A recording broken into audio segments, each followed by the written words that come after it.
ಅನ್ಯಾಯ ಅಂತ ಬಂದಾಗ ಮೊದಲು ನಿಲ್ಲೋದೇ ನ್ಯೂಸ್ 18. ಹಳ್ಳಿಯೇ ಆಗಿರ್ಲಿ ಎಲ್ಲೇ ಆಗಿರ್ಲಿ ಜನರ ಧ್ವನಿಯಾಗೋದು ನಿಮ್ಮ ನ್ಯೂಸ್ 18. ಇದಕ್ಕೆ ಉದಾಹರಣೆಯೇ ಈ ಎರಡು ವರದಿಗಳು.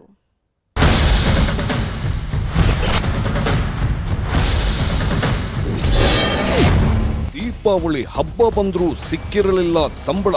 ಗದಗ ನಗರದಲ್ಲಿ ವಾಟರ್ ವಾಲ್ ಮ್ಯಾನ್ಗಳ ಗೋಳಾಟ. ವಾಟರ್ ಮ್ಯಾನ್ಗಳು ಸಂಕಷ್ಟವನ್ನ ಅನುಭವಿಸುವಂತಾಗಿದೆ. ಪೇಮೆಂಟ್ ಆಗಿಲ್ಲ, 6 ತಿಂಗಳಾಯ್ತು, ತೊಂದರೆ. ವಾಲ್ಮನ್ಗಳ ಕಷ್ಟಕ್ಕೆ ಧ್ವನಿಯಾಗಿತ್ತು ನ್ಯೂಸ್ 18. ಕಳೆದ 6 ತಿಂಗಳಿಂದ ಸಂಬಳ ಇಲ್ಲದೆ ಪರದಾಟವನ್ನ ಮಾಡ್ತಿದ್ದಾರೆ. ನಗರಸಭೆಯ ನಿರ್ಲಕ್ಷ್ಯ ವಾಟರ್ ಮ್ಯಾನ್ಗಳು ಸಂಕಷ್ಟವನ್ನ ಅನುಭವಿಸುವಂತಾಗಿದೆ. ಇಮಿಡಿಯೇಟ್ ಆಗಿ ನಾನು ಪರಿಶೀಲನೆ ಮಾಡಿ ತಕ್ಷಣ ಅವ್ರಿಗೆ ಪೇಮೆಂಟ್ ಮಾಡುವಂತ ವ್ಯವಸ್ಥೆನೂ ಮಾಡ್ತೀನಿ. ನ್ಯೂಸ್ 18 ವರದಿ ಎಫೆಕ್ಟ್, ಸಿಕ್ತು ಸಂಬಳ ಭಾಗ್ಯ. ನ್ಯೂಸ್ 18 ಚಾನಲ್ಗೆ ನಮಗೆ ಮುಖ್ಯವಾಗಿ ಧನ್ಯವಾದಗಳನ್ನು ಹೇಳಬೇಕು. ಹಬ್ಬ ಮಾಡೋಕ್ಕೆ ಅನುಕೂಲ ಮಾಡಿಕೊಟ್ಟಂತ ನ್ಯೂಸ್ 18 ಚಾನಲ್ಗೆ ಮತ್ತೊಮ್ಮೆ ಧನ್ಯವಾದ ಹೇಳಕ್ಕೆ ಇಷ್ಟಪಡ್ತೀನಿ. ದೀಪಾವಳಿ ಅಂದ್ರೇನೆ ದೊಡ್ಡ ಹಬ್ಬ. ಬಟ್ಟೆ ಬರಿ ಅಂತ ತುಂಬಾನೇ ಖರ್ಚಿರುತ್ತೆ. ಮಕ್ಕಳಿದ್ದ ಮನೆಯಲ್ಲಂತೂ ಅದು ಇದು ಅಂತ ಖರ್ಚಿನ ಮೇಲೆ ಖರ್ಚು. ತಿಂಗಳ ಸಂಬಳ ನಂಬ್ಕೊಂಡೇ ಎಲ್ಲರೂ ಬದುಕು ನಡೆಸೋದು. ಆದ್ರೆ ಗದಗ, ಬೆಟಗೇರಿ, ಅವಳಿ ನಗರದ 35 ವಾರ್ಡ್ಗಳಲ್ಲಿ ಕೆಲಸ ಮಾಡೋ 35 ವಾಲ್ಮನ್ಗಳಿಗೆ ಮಾತ್ರ ಸಂಬಳ ಸಿಗ್ತಿರಲಿಲ್ಲ. 6 ತಿಂಗಳಿಂದ ಸಂಬಳದ ಮುಖವನ್ನೇ ನೋಡಿರಲಿಲ್ಲ.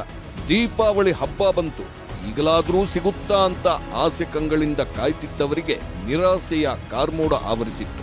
ಯಾವಾಗ ನಿಮ್ಮ ನ್ಯೂಸ್ 18 ಅಖಾಡಕ್ಕಿಳೀತೋ ವಾಲ್ಮನ್ಗಳ ಅಕೌಂಟ್ಗೆ 3 ತಿಂಗಳ ಸಂಬಳ ಬಂದು ಬಿದ್ದಿದೆ.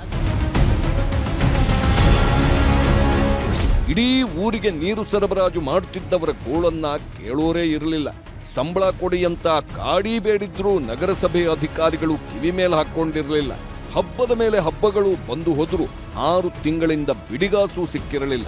ದೀಪಾವಳಿ ಅಂದ್ರೆ ಸ್ವಲ್ಪ ಖರ್ಚು ಜಾಸ್ತಿ. ಹೀಗಾಗಿ ಹಬ್ಬ ಮಾಡೋದು ಹೇಗೆ ಅಂತ ಪರದಾಡುವುದಕ್ಕೆ ಶುರು ಮಾಡಿದ್ರು. ಕೈಯಲ್ಲಿ ಬಿಡಿಗಾಸಿಲ್ಲ, ಸಂಬಳವೂ ಆಗ್ತಿಲ್ಲ. ಊರಲ್ಲಿ ಹಬ್ಬ ಮಾಡೋದು ಹೇಗೆ ಅಂತ ಕಂಗಾಲಾಗಿದ್ರು. ವಾಲ್ಮನ್ಗಳ ಸಂಕಷ್ಟದ ಬಗ್ಗೆ ನ್ಯೂಸ್ 18 ವರದಿ ಮಾಡುತ್ತಿದ್ದಂತೆ ನಗರಸಭೆಯ ಆಯುಕ್ತ ರಾಜಾರಾಮ್ ಪವಾರ್ ಎಚ್ಚೆತ್ತುಕೊಂಡಿದ್ದಾರೆ. ವಾಲ್ಮನ್ಗಳ 3 ತಿಂಗಳ ಸಂಬಳ ಹಾಕ್ತಿದ್ದಂತೆ ಫುಲ್ ಖುಷಿಯಾಗಿದ್ದಾರೆ. ನ್ಯೂಸ್ 18 ಕಾರ್ಯಕ್ಕೆ ಮನದುಂಬಿ ಧನ್ಯವಾದ ಹೇಳಿದ್ದಾರೆ. ನಮಗೆ ಕಳೆದ 6 ತಿಂಗಳಿಂದ ದೀಪಾವಳಿ ಹಬ್ಬ ಬಂದೈತಂದ್ರೂ ಪಗಾರ ಆಗಿದ್ದಿಲ್ಲ ಸರ್. ಈ ನ್ಯೂಸ್ 18 ಕನ್ನಡದವರು ಚಾನಲ್ನವ್ರು ಬಂದು ನಮ್ಮ ಸಮಸ್ಯೆಯನ್ನು ಕೇಳಿ ಸುದ್ದಿ ಪ್ರಸಾರ ಮಾಡಿದ ನಂತರ ನಮಗೀಗ 3 ತಿಂಗಳ ಸಂಬಳ ನಿನ್ನೆ ದಿವಸ ಅಕೌಂಟಿಗೆ ಜಮಾ ಮಾಡಿದ್ದಾರೆ ಸರ್. ಈಗಿನ್ನ 2 ತಿಂಗಳ ಪೇಮೆಂಟ್ ಹಬ್ಬ ಆಗಿನ ಜಮಾ ಮಾಡ್ತೀನಿ ಅಂತ ಹೇಳಿ ಸರ್. ಕಮಿಷನರ್ ಸರ್ ಜೊತೆ ಮಾತಾಡಿಕೊಂಡು ಅನುಕೂಲ ಮಾಡಿಕೊಟ್ಟಿದ್ದಕ್ಕೆ ನ್ಯೂಸ್ 18 ಕನ್ನಡಕ್ಕೆ ಈ ಮೂಲಕ ನಾನು ಧನ್ಯವಾದ ಹೇಳಕ್ಕೆ ಇಷ್ಟಪಡ್ತೀನಿ. ಸದ್ಯಕ್ಕೆ ಬಂದಿರೋದು 3 ತಿಂಗಳ ಸಂಬಳ ಮಾತ್ರ. ಇನ್ನುಳಿದ ಹಣವನ್ನ ಇನ್ನೊಂದೆರಡು ವಾರದಲ್ಲಿ ಕ್ಲಿಯರ್ ಮಾಡುವುದಾಗಿ ಭರವಸೆ ನೀಡಿದ್ದಾರೆ. ಜೊತೆಗೆ ESI PF ಸೌಲಭ್ಯವನ್ನು ಮಾಡಿಕೊಡ್ತೀವಿ ಅಂತ ಆಯುಕ್ತರು ಹೇಳಿದ್ದಾರೆ. ಹೀಗಾಗಿ ವಾಲ್ಮನ್ಗಳು ಫುಲ್ ಖುಷಿಯಾಗಿದ್ದಾರೆ. ನ್ಯೂಸ್ 18 ಚಾನಲ್ಗೆ ನಮಗೆ ಮುಖ್ಯವಾಗಿ ಧನ್ಯವಾದಗಳನ್ನು ಹೇಳಬೇಕು. ಯಾಕಂದ್ರೆ ನಮ್ಗೆ ಎಷ್ಟು 14ರಿಂದ 15 ತಿಂಗಳವರೆಗೆ ನಮಗೆ ESI PF ಸರಿಯಾಗಿ ತುಂಬಿರಲಿಲ್ಲ. ಆದ್ರೆ ನಮ್ಗೆ 3 ತಿಂಗಳ ಪೇಮೆಂಟ್ ಮಾಡ್ಯಾರ ಸರ್. ನಿಮ್ಮ ನ್ಯೂಸ್ ಚಾನಲ್ ಬಂದ ಮ್ಯಾಗ ರೀ ನಮ್ಗೆ ಕಮಿಷನರ್ ಆಯ್ತು, DC ಅವರಾತ್ರಿ, ನಮ್ಮ GA ಅವರಾತ್ರಿ, AWR ಆತ್ರಿ, ಉಷ್ಟ್ರು ಕೂಡಿ ನಮ್ಗೆ ಪೇಮೆಂಟ್ 3 ತಿಂಗಳ ಪೇಮೆಂಟ್ ಮಾಡಿಕೊಟ್ಟ ಸರ್. ದಲಿತ ಕುಟುಂಬಗಳ ಮೇಲೆ ದಲಿತ ನಾಯಕರೇ ಹಾಕಿದ್ರು ಬಹಿಷ್ಕಾರ. 4 ವರ್ಷದಿಂದ ಶಿವರಾತ್ರಿ ಹಬ್ಬಕ್ಕೆ ನಮಗೆ ಬಹಿಷ್ಕಾರ ಅಂತ ಆಗ್ತಾರೆ. ನೊಂದವರ ಪರ ನಿಂತ ನ್ಯೂಸ್ 18 ಊರಿಗೆ ಬಂತು ಅಧಿಕಾರಿಗಳ ತಂಡು. ದಲಿತರಿಗೆ ಬಹಿಷ್ಕಾರ ಹಾಕಿರುವಂತಹ ವಿಚಾರವಾಗಿ ಅಕ್ಟೋಬರ್ 17ರಂದು ನ್ಯೂಸ್ 18 ವರದಿಯನ್ನ ಬಿತ್ತರಿಸಿತ್ತು. ಇದೀಗ ಶ್ರೀರಂಗಪಟ್ಟಣದ ಗಂಜಾಂ ಗ್ರಾಮಕ್ಕೆ ಅಧಿಕಾರಿಗಳು ಭೇಟಿ ನೀಡಿದ್ದಾರೆ. ತಹಶೀಲ್ದಾರ್ ಚೇತನ ಸೇರಿದಂತೆ ಸಮಾಜ ಕಲ್ಯಾಣ ಇಲಾಖೆ ಹಾಗೂ ಪೊಲೀಸ್ ಅಧಿಕಾರಿಗಳು ಭೇಟಿ ನೀಡಿ ಪರಿಶೀಲನೆ ಮಾಡಿದರು. ಮುಖಂಡರ ಜೊತೆ ಮೀಟಿಂಗ್, ಅನಿಷ್ಟ ಪದ್ಧತಿ ಹೇರಿದವರಿಗೆ ವಾರ್ನಿಂಗ್. ಕುಲಕ್ಕೆ ಕೊಡಲಿಕಾವೇ ಮೃತ್ಯು ಅಂತಾರಲ್ಲ, ಈ ಮಾತು 100ಕ್ಕೆ 100 ಸತ್ಯ. ಮಂಡ್ಯ ಜಿಲ್ಲೆಯ ಶ್ರೀರಂಗಪಟ್ಟಣದ ಗಂಜಾಂ ಗ್ರಾಮದಲ್ಲಿ ದಲಿತರಿಗೆ ದಲಿತ ಮುಖಂಡರೇ ಬಹಿಷ್ಕಾರ ಹಾಕಿದ್ರು.